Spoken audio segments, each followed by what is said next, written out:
Breaking news, a homicide investigation underway in Spring Valley. We're there live. Is the federal government violating its own Clean Water Act? A lawsuit says yes. Details in a live report. Scott Peterson makes a virtual court appearance in an effort to have his murder convictions overturned. We're celebrating Earth Week at CBS 8. What you think is trash could still be a treasure. The miniature horse with the big-time moves. Meet Dancing Gigi. CBS 8 News live at 6 starts now. A homicide investigation is underway tonight after a woman was found dead inside a Spring Valley home. Good evening, I'm Marcella Lee. And I'm Jesse Pagan. Carlo is off tonight. This is all happening on La Presa Avenue. CBS 8's Shannon Handy is there live with the latest tonight. Shannon? Jesse and Marcella, deputies have been out here for close to 8 hours now. They're focusing on a home just down the street from where I'm standing. It's the one with the for sale sign out front. Now, they were responding to a disturbance call made by a family member around 10:20 this morning, which then turned into a report of someone breaking in. When they arrived, they could see a woman's body lying on a couch inside the home. Take a listen to what happened next. The deputies were able to force the way in through the front door. They discovered the victim with trauma to their body, and they immediately began life-saving measures until relieved by the FD and paramedics. Unfortunately, they were unable to save the woman. Homicide Lieutenant Mike Cruz says deputies forced their way in after knocking on the door, but getting no answer. In regards to what happened and who's involved, deputies are staying pretty tight-lipped. Lieutenant Cruz said a person of interest has been identified, but no one is in custody, adding there is no threat to public safety. Lieutenant Cruz would not elaborate, only saying this is all part of a larger investigation. We cannot confirm who that person is or their relation to the victim, but we did learn there was a 9-year-old boy tied to that address who was reported missing in connection with this case. The missing child has been found and returned safe. He's safe. So obviously still a lot of answers that need to be, or questions that need to be answered rather. We do not believe, the deputies said they do not believe that the boy was in the home at the time of this incident. We also know that deputies do plan to be out here throughout the night. So that is the latest from Spring Valley. I'll send it back to you guys. Shannon, have police revealed how the woman died? They would not confirm, Marcella, but earlier during that news briefing, reporters asked how many shots were fired, and Lieutenant Cruz said the medical examiner could answer that question. So it was an indication that perhaps this victim was shot, but again, we are still waiting for official confirmation from the medical examiner's office before we can confirm that information. All right, thanks so much, Shannon.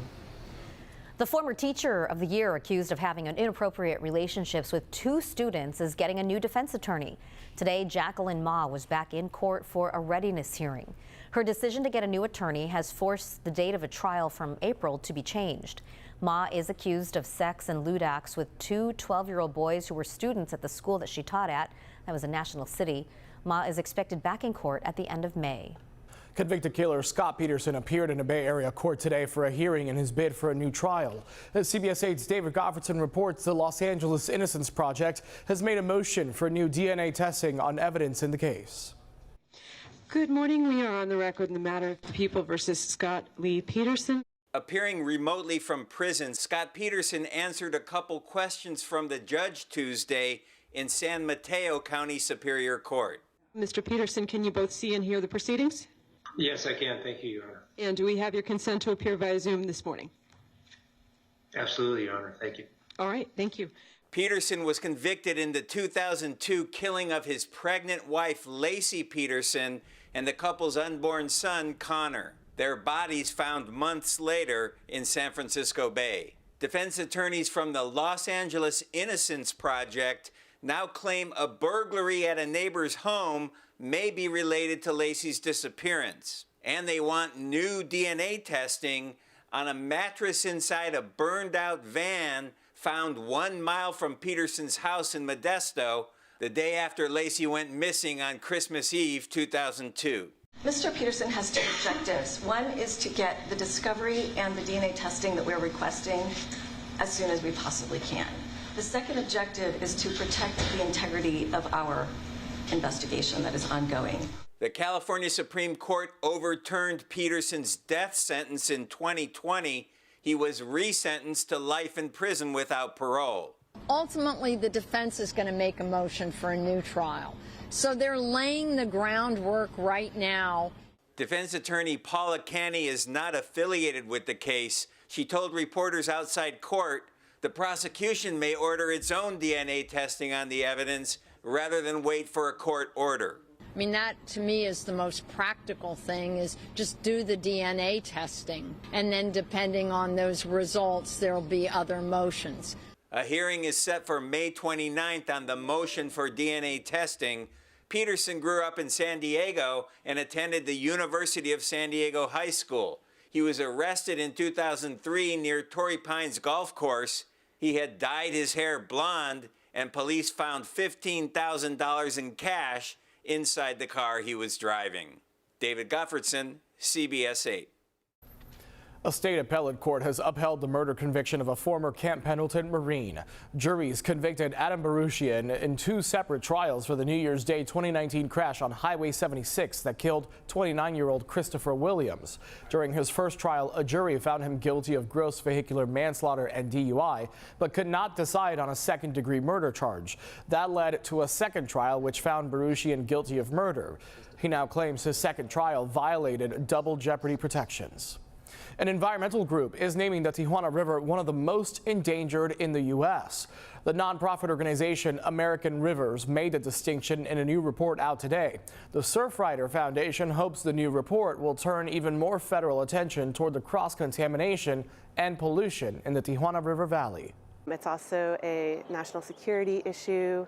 The Navy SEALs can't train here in polluted waters when the flows are bad. Border Patrol agents are forced to enter polluted water sometimes for their jobs. Lifeguards are forced to enter to do rescues. The Surfrider Foundation and the Baja-based nonprofit Un Mar de Colores are asking people to sign a petition calling on Congress and President Biden to fully fund infrastructure to fix the problem. The federal government has earmarked $400 million for it, but both groups say a fix will cost $600 million more. Students at Del Norte High School learned about the impacts of drunk driving today through a realistic simulation. This was part of the Every 15 Minutes program. The CHP staged a fake crash in the school's main parking lot with several emergency vehicles and students acting as the victims. The program will end tomorrow with an assembly. Newport Beach police detectives say a man shot and hurt two robbers in what they're calling a targeted home invasion. An Orange County Sheriff's SWAT team was called in to help Newport Beach police. This shooting was reported just before 5 o'clock this morning. Police found one of the two suspects wounded outside the home. There's no word on his condition tonight. A second suspect was found dead. Police believe he shot himself.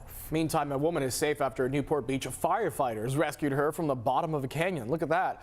Firefighters say the woman crashed about 100 feet down a slope. They had to use a helicopter to get to her and get her out. She walked away with minor injuries. We don't know what caused the crash. The San Diego County Office of Education has named its first female superintendent.